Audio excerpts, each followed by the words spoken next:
ചില സ്റ്റുഡൻസ് ഉണ്ട്, ഇവർക്ക് ലൈഫിൽ ആരാവണം എന്നറിയില്ല. അതായത് ഇവർക്ക് ലൈഫിൽ സക്സസ് ആവണം എന്ന് ആഗ്രഹമുണ്ട്, പക്ഷെ എന്താവണം, എങ്ങനെയാണ് ആവേണ്ടത്, ഈ കാര്യങ്ങളൊന്നും ഇവർക്ക് ഇതുവരെ അറിയില്ല. അപ്പോൾ ഇതിൽ ഇവർക്ക് ചെറിയ ഡ്രീംസൊക്കെ ഉണ്ട്, എന്നാലും ഇവരൊരു ലോങ് ടൈം ഡ്രീം, അതിൽ വലിയൊരു ഡ്രീമായിട്ട് ഇവർക്ക് ഇതുവരെ കണ്ടുപിടിക്കാൻ പറ്റിയിട്ടുണ്ടായിരിക്കില്ല. അപ്പോൾ ഇതിൽ മെയിൻ കാര്യം എന്താ വെച്ച് കഴിഞ്ഞാൽ, ഇപ്പോൾ ലൈഫിൽ ആരാവണം എന്നുള്ളൊരു ക്വസ്റ്റ്യൻ ഉണ്ടല്ലോ, ഇതൊരു വലിയ ക്വസ്റ്റ്യൻ ആണ്.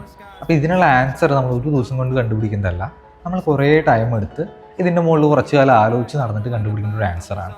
ഇത് കണ്ടുപിടിക്കാൻ എളുപ്പമല്ല, എങ്കിൽ കൂടെ ഇത് കണ്ടുപിടിക്കാനായിട്ട് ഹെൽപ്ഫുൾ ആകുന്ന 1-2 കാര്യങ്ങൾ ഞാൻ പറഞ്ഞുതരാം. ഒന്നാമത്തെ കാര്യം എന്താ വെച്ച് കഴിഞ്ഞാൽ, ഒരു 10 കൊല്ലത്തിന് ശേഷം നമ്മുടെ ലൈഫ് എങ്ങനെയായിരിക്കും എന്ന് ആലോചിച്ച് നോക്കും.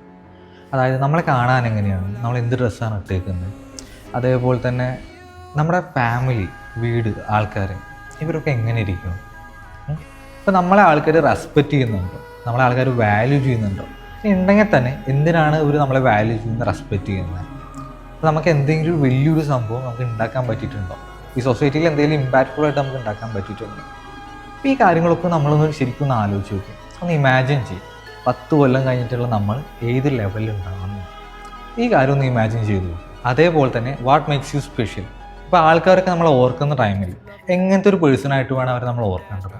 ഇങ്ങനെയുള്ള കുറച്ച് കാര്യങ്ങളൊക്കെ നമ്മൾ ഇമാജിൻ ചെയ്ത് നോക്കുക, ഫ്യൂച്ചറിൽ എങ്ങനെയാണ് ഉണ്ടാവുക.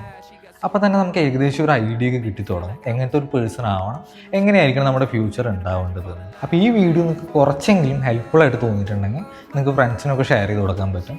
ഇതുപോലെ തന്നെ ബാക്കി കുറച്ച് കാര്യങ്ങൾ ഞാൻ അടുത്ത വീഡിയോസിലൊക്കെ പറയുന്നതായിരിക്കും.